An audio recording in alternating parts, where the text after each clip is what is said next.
हाँ जी दोस्तों, कैसे हैं आप सभी? आई होप आप लोग अच्छे होंगे और आप लोग की तैयारी अच्छे लेवल पे चली होगी। आज का हमारा टॉपिक है सॉइल मैकेनिक्स में फाउंडेशन। उससे पहले हम लोगों ने सॉइल मैकेनिक्स के अदर टॉपिक जैसे कि compaction, permeability, consolidation, shear strength और भी सारे टॉपिक जो सॉइल मैकेनिक्स में होते हैं वो सारे डिस्कस कर चुके हैं। आज का हमारा टॉपिक है फाउंडेशन। अगर आप चैनल पर नए हैं तो वीडियो को लाइक कर सकते हैं, चैनल को सब्सक्राइब कर सकते हैं।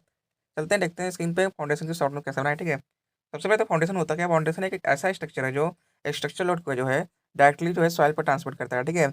उसके बाद आता है सेलो फाउंडेशन और डीप फाउंडेशन। एक टेबल बनाई हम लोगों ने, ठीक है। एज पर तरजाकी और एज पर एक्सटेम्पटर के अकॉर्डिंग जो कंडीशन होती हैं कि अगर डी एफ बाई बी की वैल्यू अगर लेस देन इक्वल टू 1 है, ठीक है, तो उसे हम लोग बोलेंगे सेलो फाउंडेशन, ठीक है। अगर यही वैल्यू ग्रेटर देन 1 हो जाएगी तो उसे हम लोग बोलेंगे डीप फाउंडेशन, ठीक है। अगर एक्सटेम्पटर के अकॉर्डिंग बात की जाए और डी एफ बाई बी की value less than equal to 2.5 है तो सेलो, और अगर वैल्यू 2.5 से ग्रेटर देन है तो फाउंडेशन जो हो जाएगी वो डीप फाउंडेशन हो जाएगी, ठीक है। और जो सेलो फाउंडेशन में ओनली बेस रेजिस्टेंस कंसीडर करते हैं, जबकि बात की जाए डीप फाउंडेशन में तो इसमें बेस एंड साइड रेजिस्टेंस दोनों कंसीडर करते हैं, ठीक है।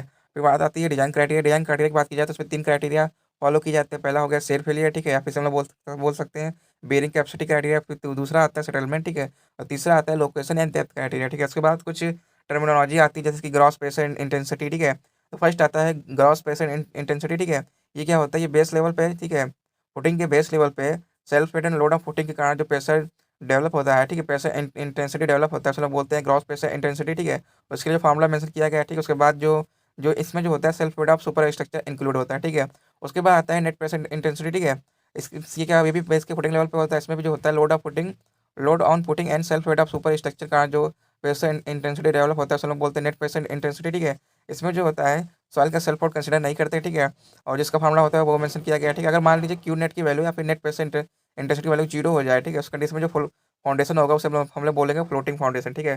फिर थर्ड आता है ultimate bearing capacity of soil, ठीक है। तो इससे क्या, ये भी बेस लेवल पे होता है फुटिंग के, ठीक है।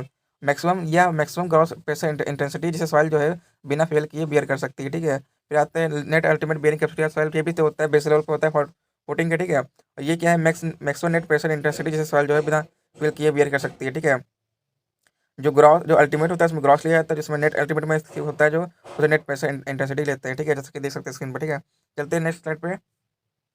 उसके बाद आता है नेट सेफ बेरिंग कैपेसिटी, ठीक है। इसमें क्या होता है? इसमें जो ये जो रेशियो होता है नेट बेरिंग कैपेसिटी और फैक्टर ऑफ सेफ्टी का रेशियो होता है, ठीक है। इसे हम लोग दूसरी डिफाइन कर सकते हैं जैसे कि मैक्सिमम नेट प्रेशर इंटेंसिटी। वह मैक्सिमम नेट प्रेशर इंटेंसिटी से सॉइल जो है बिना फेल किए सेफली बियर कर सकती है, उसे हम बोलते हैं नेट सेफ बियरिंग कैपेसिटी, ठीक है। इसके बाद इसके लिए जो फैक्टर सेफ्टी यूज करते हैं वो 2.5 से 3 यूज करते हैं, ठीक है। फिर आता है ग्रॉस सेफ बियरिंग कैपेसिटी, ठीक है। वह मैक्सिमम ग्रॉस प्रेशर इंटेंसिटी जिसे सॉइल जो है बिना फेल हुए सेफली बियर कर जाए उसे हम बोलते हैं ग्रॉस सेफ बेरिंग कैपेसिटी, ठीक है। उसके बाद आता है नेट सेफ बेरिंग प्रेशर, ठीक है। इसमें जो होता है सेटलमेंट इन्वॉल्व होता है, ठीक है, और यह जो है मैक्सिमम नेट प्रेशर इंटेंसिटी है, ठीक है, जिसपे जो सेटलमेंट है वो कभी भी परमिसिबल सेटलमेंट से ज़्यादा नहीं होगा, ठीक है। उसके लिए जो एफ है, ठीक है, फैक्टर ऑफ सेफ्टी है, कंसीडर नहीं करते, ठीक है। फिर आता है नेट अलाउबल बेरिंग प्रेशर, ठीक है।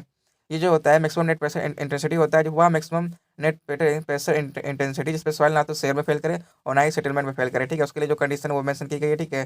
फिर कुछ कुछ नोट पॉइंट आता है अगर हम बात की जाए डिजाइनिंग के, जब हम लोग डिजाइन करते हैं, ठीक है, उसके उस केस में जो नेट प्रेशर इंटेंसिटी होता है वो नेट अलाउबल बेरिंग प्रेशर के इक्वल रखा जाता है, ठीक है। फिर आता है शेयर फेलियर के मोड कौन कौन से होंगे? पहला तो जनरल शेयर फेलियर, दूसरा लोकल शेयर फेलियर, फिर तीसरा पंचिंग शेयर फेलियर, ठीक है।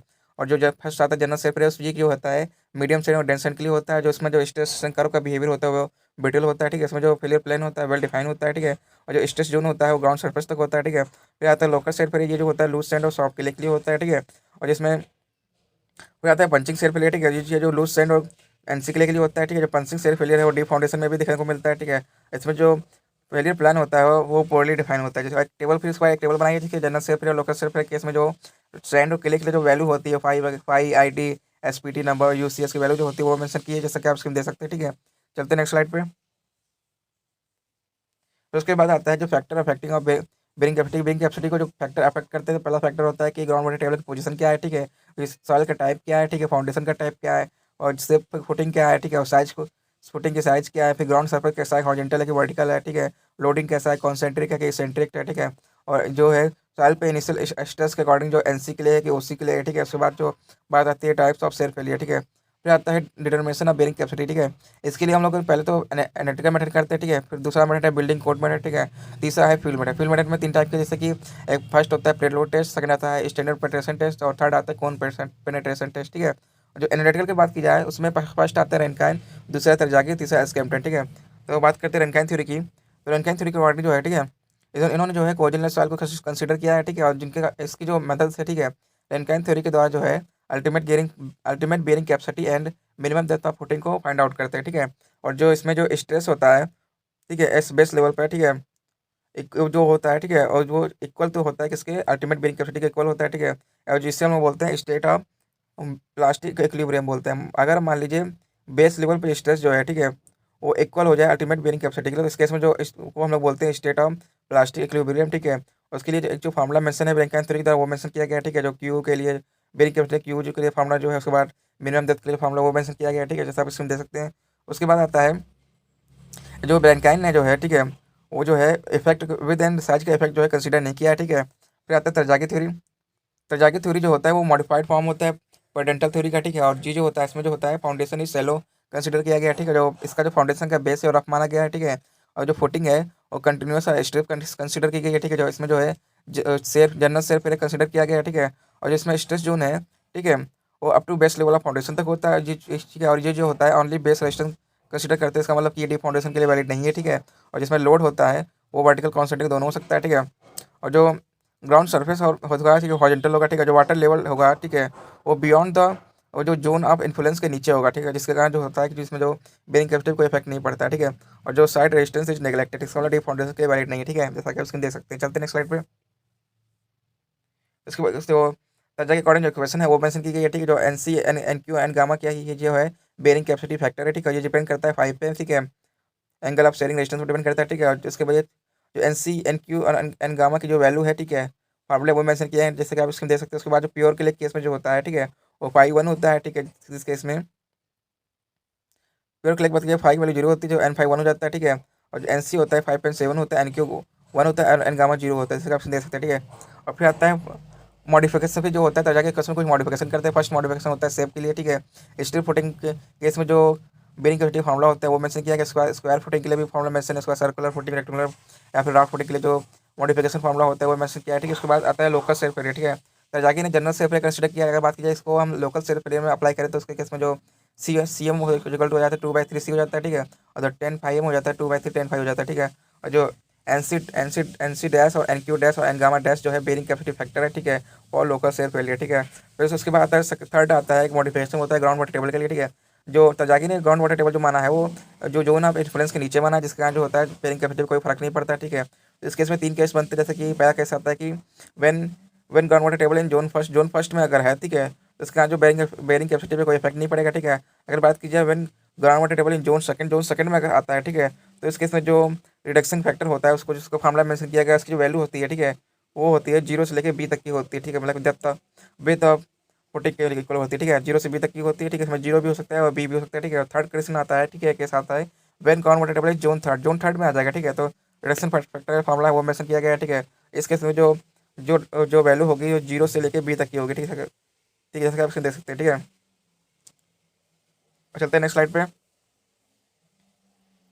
फिर जो अभी देखो बात की है फर्स्ट केस सेकंड केस और थर्ड केस में जो बेरिंग कैपेसिटी का मॉडिफाइड फार्मूला आता है, ठीक है, वो मेंशन किया गया, जैसा कि आप दे सकते हैं, ठीक है। इसमें जो रिडक्शन से मल्टीप्लाई करा देते हैं, ठीक है। फिर आता है फॉर कोऑर्डिनेट सॉइल और फॉर कोस्टी सॉइल, ठीक है। बात कीजिए कोऑर्डिनेट सॉइल की, ठीक है, इसमें सी इक्वल टू 0 होगा, ठीक है। तो इसमें जो फर्स्ट टर्म जो होता है सी एन सी वाला जो टर्म हो जाएगा 0 हो जाएगा, उसके बाद जो बेरिंग कैपेसिटी फार्मूला जो बचता है वो मेंशन किया गया है, ठीक है। अगर बात कीजिए वाटर टेबल राइज कर रहा है जीरो तक, ठीक है, तो जो गामा टी है वो गामा सबमर्ज में कन्वर्ट हो जाएगा, ठीक है, इसका फार्मूला वही रहेगा, ठीक है। और जो जो इसके कारण जो होगा बेरिंग कैपेसिटी होगा, ठीक है, वो 50% तक रिड्यूस हो जाएगा। अगर मान लीजिए वाटर टेबल जो है, ठीक है, वो राइज कर जाए ग्राउंड लेवल तक की राइज कर जाए, ठीक है, तो इसके कारण जो बेरिंग कैपेसिटी ऑफ सॉइल होगा वो 50% तक रिड्यूस कर जाएगा, ठीक है। और बेरिंग कैपेसिटी ऑफ सॉइल आप ओरिजिनल सॉइल डिपेंड करती है, वो with and footing depth of footing दोनों पर डिपेंड करती है, ठीक है। बात कीजिए फॉर सॉइल की बात की जाए, ठीक है, इस केस में 50 एन सी 5.7 और एन क्यू 1 एन गामा 0, ठीक है। इस केस में जो जो 5 अगर 0 हो गया, ठीक है, तो एन क्यू होगा 1 और एन गामा 0 हो गया, ठीक है, तो लास्ट का टर्म जो होता है वो 0 हो जाएगा, ठीक है। तो क्यू फार्मूला जो जाएगा 5.7 C plus gamma T into D F, ठीक है। अगर बात की जाए क्यू एन यू निकालना तो वो भी निकाल लेंगे फार्मूले से, ठीक है।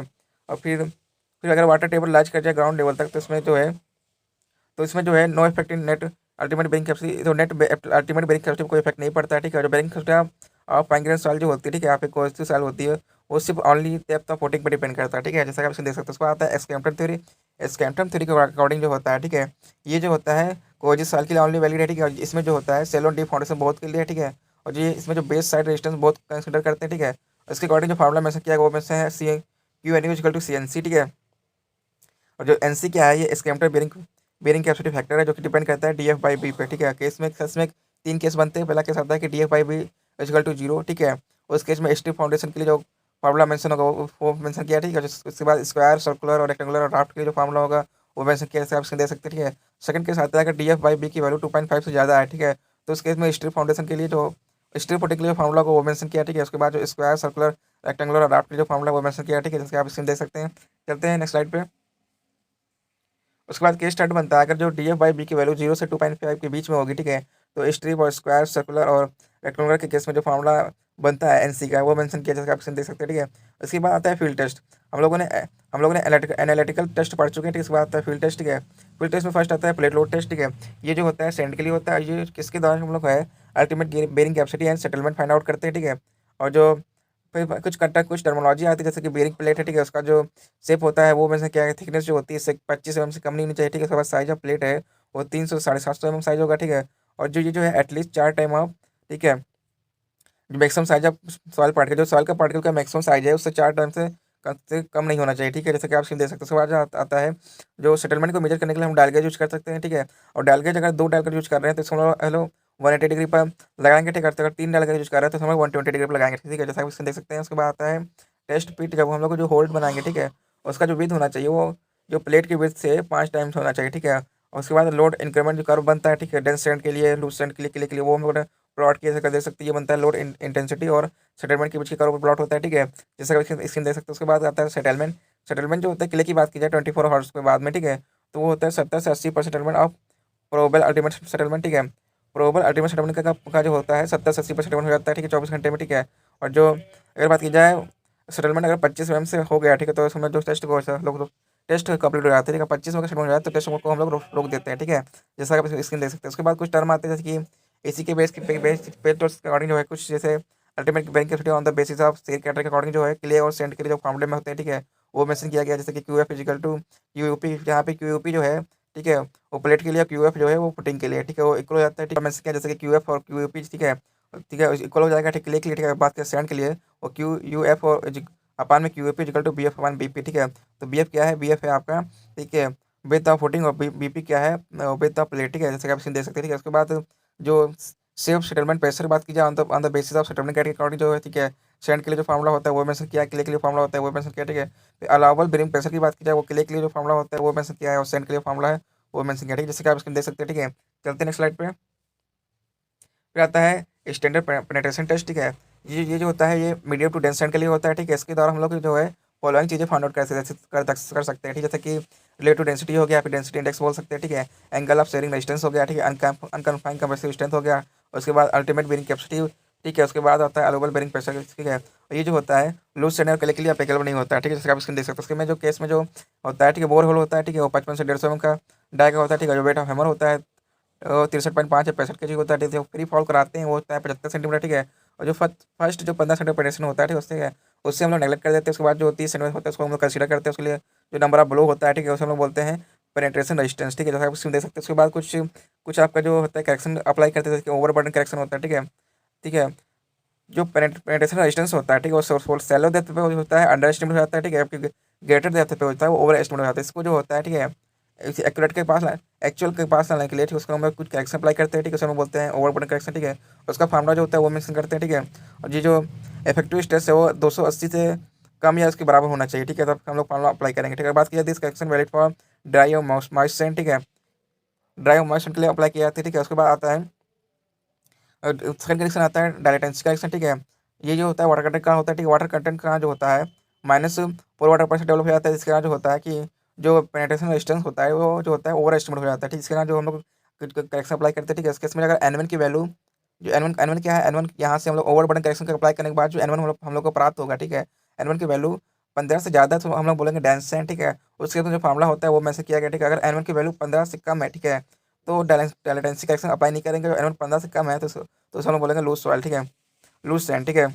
और जो बात की जाए water table below the test level, अगर बात की जाए वाटर लेवल टेस्ट लेवल के बिलो है, ठीक है, तो डायलेटेंसी करेक्शन अप्लाई नहीं करेंगे, ठीक है। अगर अगर वाटर लेवल जो है, ठीक है, वो टेस्ट लेवल के ऊपर आएगा तभी हम लोग जो है करेक्शन अप्लाई करेंगे। अगर नीचे है, ठीक है, तो वो करेक्शन अप्लाई नहीं करेंगे। उसके बाद कुछ टेबल बनाए जैसे कि एसपीटी जो होता है, ठीक है, पेनिट्रेशन रेजिस्टेंस है, ठीक है। उसके बाद जो आईडी है वो क्या होगा कि 0 से 4 तो वेरी लूज होगा, 4 से 10 तो लूज होगा, 10 से 30 तो मीडियम डेंस होगा, ठीक है, और 30 से 50 डेंस होगा, 50 ज़्यादा वेरी डेंस होगा, ठीक है। जैसे आप देख सकते हैं एसपीटी के अकॉर्डिंग जो है 5 होता है, जो एंगल ऑफ शेयरिंग रेजिस्टेंस उसको भी डिफाइन करते हैं। जैसे कि मान लीजिए 5 से 10 है तो 28.5 से 30 डिग्री, ठीक है। 10 से 15 है तो 30 डिग्री से 32 डिग्री, और 15 से 20 है तो 32 से 36 डिग्री, ठीक है।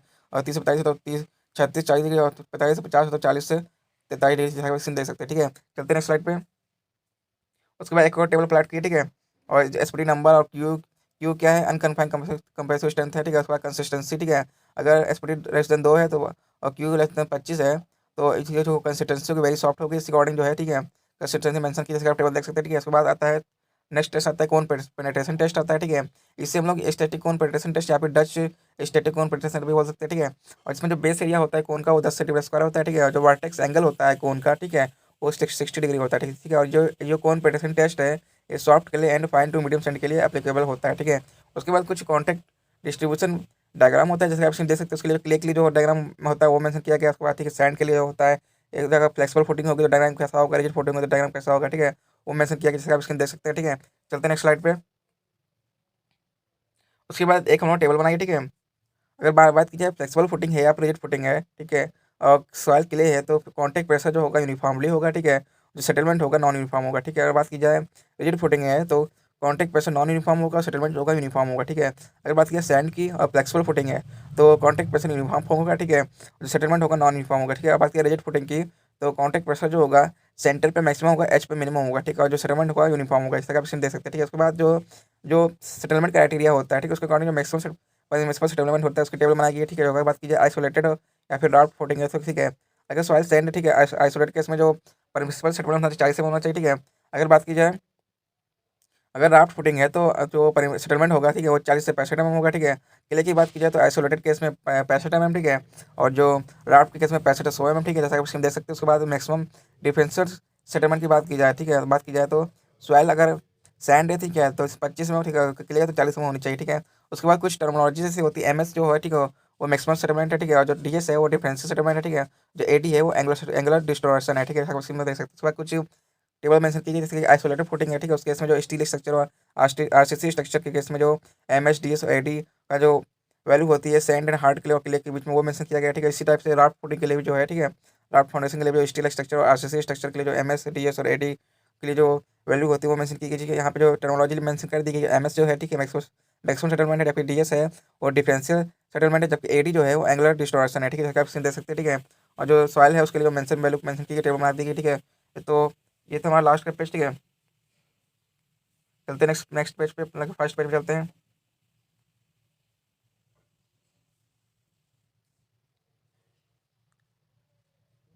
आज का हमारा टॉपिक था सॉइल मैकेनिज्म फाउंडेशन, ठीक है। आज हमारा सॉइल मैकेनिज्म कंप्लीट हो गया, ठीक है। इससे पहले हम लोग अदर टॉपिक सारे कंप्लीट कर चुके हैं सॉइल मैकेनिज्म, ठीक है। तो आज का टॉपिक था फाउंडेशन। नेक्स्ट नेक्स्ट वीडियो में मिलते हैं नेक्स्ट सब्जेक्ट के साथ में, ठीक है। अगर आप चैनल पर नए हैं तो वीडियो को लाइक कर सकते हैं, चैनल को सब्सक्राइब कर सकते हैं, ठीक है। मिलते हैं नेक्स्ट वीडियो में नेक्स्ट सब्जेक्ट के साथ में। अभी के लिए बाय बाय।